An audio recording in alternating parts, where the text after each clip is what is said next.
까만입니다. 더 시저입니다. 어제는 모두 아시다시피 ASML이 예보보다 하루빨리 실수로 실적 발표를 했는데 실적 발표에 가이던스가 좋지 않았는지 ASML이 실적 발표를 하자마자 모든 종목들이 일제히 내려버렸습니다. 이 스트림 그리드에서 약간 분할 매도 또는 매도의 타이밍을 재고 있었던 모든 시장 참여자들과 기관들이 이때다 싶어서 차익 실현을 엄청나게 쏟아내버린 거라고 생각합니다. 하지만 ASML 따위가 갑자기 미국 주식을 하락장으로 돌리기에는 그 ASML이라는 기업이 그렇게 큰 기업은 아닙니다. 물론 저번 실적에서도 ASML 실적 발표를 기준으로 상당히 큰 조정장이 오긴 왔으나 현재는 아직 대선이 얼마 남지 않았잖아요. 급격하게 지금부터 하락장의 시작이라고 보는 것은 좀 어불성설이다.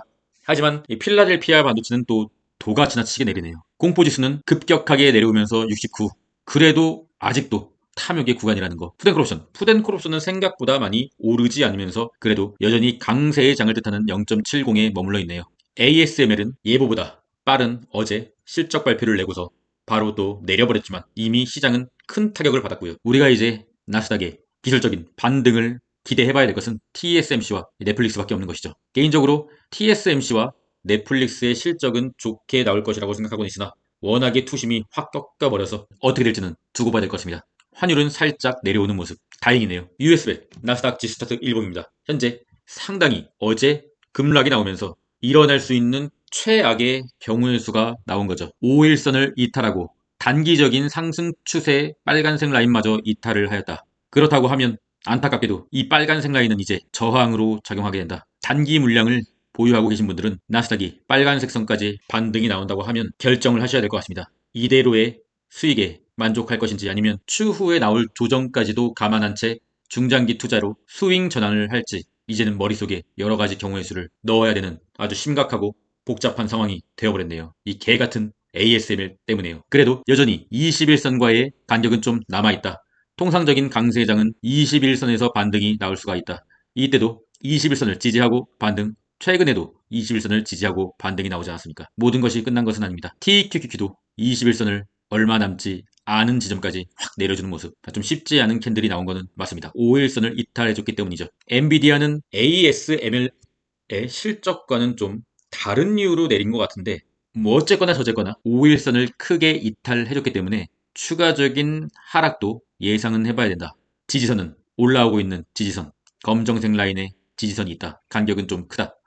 라고 볼 수가 있겠습니다. 속스 X 엄청난 급락으로 깨서는 안 되는 이 파란색 라인의 지지선까지 내려주고 다행히 지지는 받았으나 뭐 의미는 없죠. 개인적으로 저는 빨간색 라인까지 추가적인 큰 급락이 나올 시 지지받는 것을 보고 추매를 할 생각입니다. 저는 아직 나스닥이 끝났다고 생각하진 않습니다. 그러나 애매한 구간에서는 매수를 하지 않습니다. 큰 하락이 나왔을 경우에 추가 매수도 고려하고 있습니다. 물론 이대로 오늘부터 갑자기 오른다면 보유하고 있는 물량을 약간의 분할 매도 계획도 있고요. 한마디로 여기서 반등이 시작되면 당연히 다시 분할 매도를 하겠으나 추가적으로 큰 급락이 연속적으로 나오면 오히려 도망치기보다는 추가 매수로 대응할 예정입니다. 속슬 현재 이 속슬의 이 차트는 이평선이고 지지선이고 다 깨져버렸습니다. 무슨 말이냐 하면 괴리율이 너무 많이 발생한 차트이므로 속슬의 차트를 보는 게 큰 의미가 없다는 거죠. 아까 말씀드린 전략대로 1배지수 속스 X의 차트를 보면서 속스를 매매해야 되는 순간입니다. 테슬라는 음봉이지만 그래도 보라색 지지선은 계속적으로 터치 반등, 터치 반등, 터치 반등. 추가적인 급락이 나오면은 완전히 무너져 버릴 수 있는 차트를 보여줬으나 일단은 계속적으로 매수세가 들어오면서 지지를 받고 있다. 매물대를 좀 만들어야 된다고 말씀드렸죠. 테슬라는 현재 없으신 분들은 소액 분할 매수를 받아보기 괜찮은 구간에 들어서고 있는 거죠. 몰빵 매수는 안 되고요. 항상 분할 매수, 분할 매도. 숏의 보조지표. 제가 생각했던 단기적인 상황에서 최악의 상황이 나와버린 거죠. 숏의 스토캐스틱 K값이 D값을 아래에서 위로 터치를 하였다. 내려오고 있는 캔들에서 기술적 반등의 최대치는 21선 터치다. SQQQ는 아직 21선 터치를 안 했지만 속스에서는 터치를 했다. 여기서 21선 위로 캔들이 올라가게 된다면 그것은 어쩌면 기술적 반등이 아닐 수도 있다. 그래서 오늘 밤 상당히 중요합니다. 키움전세 일간 순매수는 속슬과 ASML이 1, 2위, 엔비디아 3, 4위, DJT는 관심이 없고요. 반도체의 개미들이 몰빵을 하고 있다. 숏의 보조지표와 키움전사의 순매수 동향이 투자하기에 좀 최악인 상황이다. 물론 키움전사의 일간 순매수는 실시간으로 바뀌기 때문에 이 캡처된 상황을 보고 모든 것을 포기할 필요는 없겠으나 어쨌든 간에 현재 상황은 상당히 좀 좋지가 않다. 긴장을 많이 해야 될 상황인 것 같습니다. 코인의 공모지수는 73. 어느덧 코인도 익스트림 그리드를 보여줄 것 같은 상황까지 급격하게 올라온 거죠. 그나마 다행인 것은 코닐이 조정의 자리에서 십자도지를 보여줬다. 가능성이 있습니다. 추가적인 하락이 나오면 저는 코닐을 추매할 생각도 가지고 있습니다. 왜냐면 급격하게 21선이 내려오는 추세에서 21선을 평평하게 만들고 이제는 21선을 하늘로 돌려야 될 차례가 되지 않았나. 우리 코닐이 슬슬 정신 차리고 있는 것 같아요. MSTR 선을 그어드렸죠.